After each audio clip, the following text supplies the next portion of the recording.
Аял укугун тебелөө.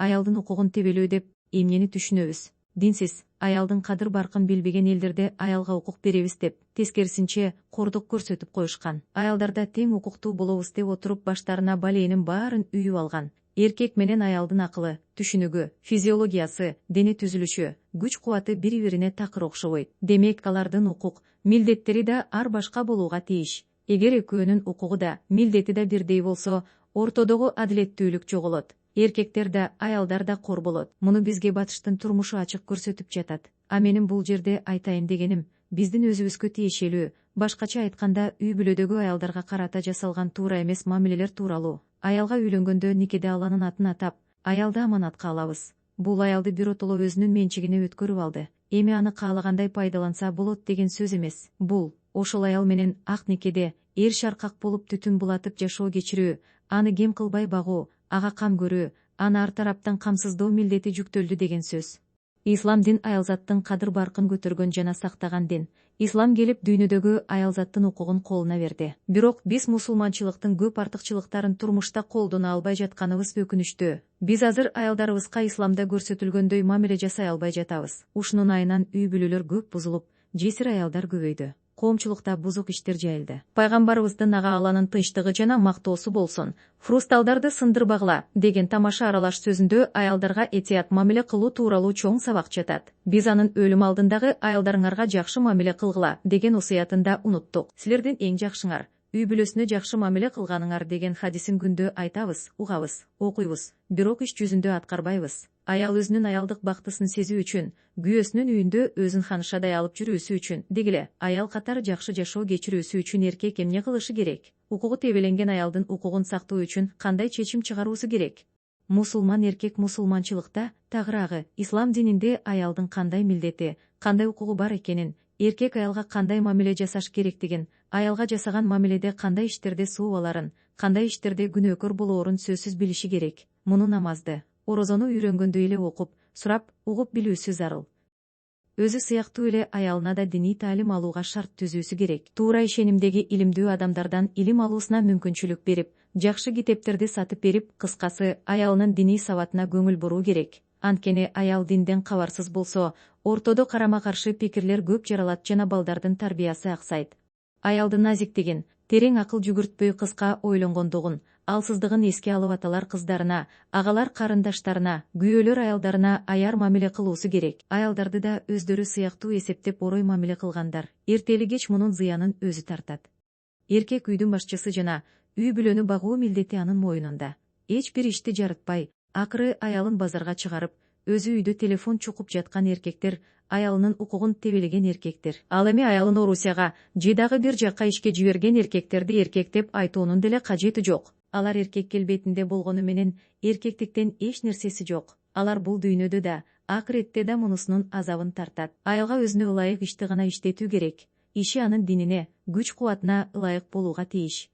Аял коомдон бөлүнүп калбоосу керек. Аны менен кеңешип, андан пикир сурап, анын оюна көңүл буруу керек. Пайгамбарыбыз ага Алланын тынчтыгы жана мактоосу болсун Уму Салама энебизден жана башка аялдарынан кеп кеңеш сурайт эле. Азирети Умар ага Алла ыраазы болсун махр боюнча аялдар менен кеңешкен.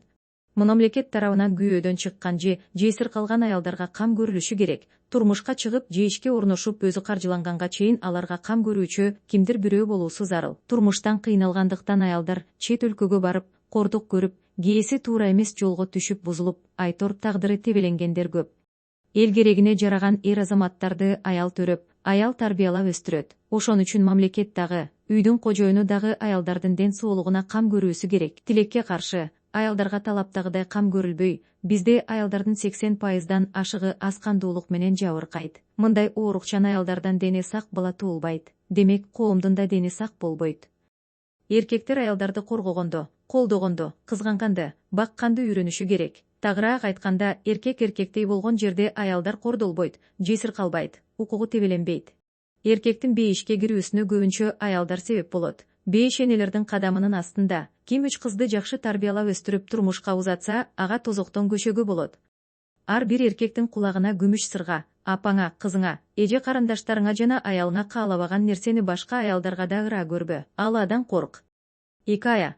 Белгилүү аалымдардын бири Куран аяттарын чечмелөөчү Тассир китебин жазып баштайт. Ал буга чейин да бир канча китептерди жазган болчу. Бирок Тассир илимине тиешелүү эмгекти эми гана жазып жаткан болчу. Алла Таала анын зейнин ушунчалык ачып койгон экен. Ал колуна калемсапты кармагандан кийин эч ойлончу эмес. Аалым калемсапты кармаганга чейин ой топтоп андан кийин аны бат эле жаза салчу. Анын колу өзүнөн өзү шилтенип, жазчу саптары биринин артынан бири жазыла берчү. Көп убактысын мечитте өткөрүп, китептерин да ошол жерде жазчу. Бир күнү аалым адатынча китеп кагазын көтөрүп мечитке жөнөп жатса, аялы тоокторго жем чача кеткен деп кайрылып калат.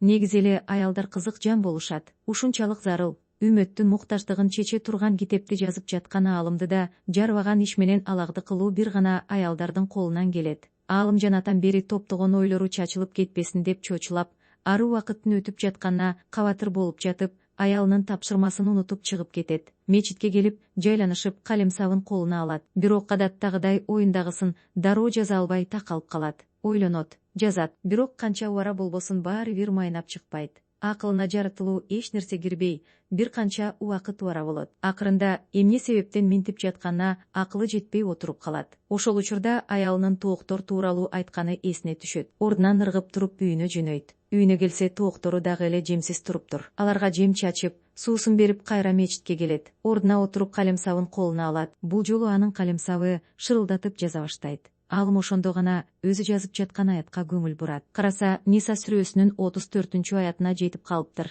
Аятта эркектер аялдардын үстүнөн башкаруучу. Бул Алла бирин экинчисинен күч-кубатта, акылда, сабырда жогору кылганы жана өз эмгеги менен тапкан мал-мүлктөрүнөн аялын, үй бүлөсүн каржылаганы себептүү. Эми Алланын өкүмдөрүнө толук моюн сунуучу жана ала сактаганы себептүү. Күйөөсү жок мезгилдерде өзүн арамдан жана күйөөсүнүн мүлкүн кыянат уурулуктан сактоочу аялдар жакшы аялдар. Силер бейбаштыгынан корккон аялыңарга оголу эң жакшы сөздөр менен насаат айткыла. Анан насаат пайда бербесе, катуу сүйлөбөй төшөктө жалгыз калтыргыла жана ушуну менен да оңолбосо, катаалдык кылбай ургула. Эгер силерге баш ийип калса, аларга каршы башка жол издебегиле. Албетте, Алла улуу, өтө бийик деп айтылган экен. Айтышкан экен, сага жан киргенде энеңдин курсагында элең, ыйлаганыңда энеңдин кучагына баш каттың. Ашык болгонуңда аялдын жүрөгүндө болосуң. Аялга жакшы мамиле кыл, аял сага аманат. Айт Аль-Карней. Европанын христиандарына аялды кантип сыйлоо керектигин мусулмандар үйрөттү. Марсель Байсарт.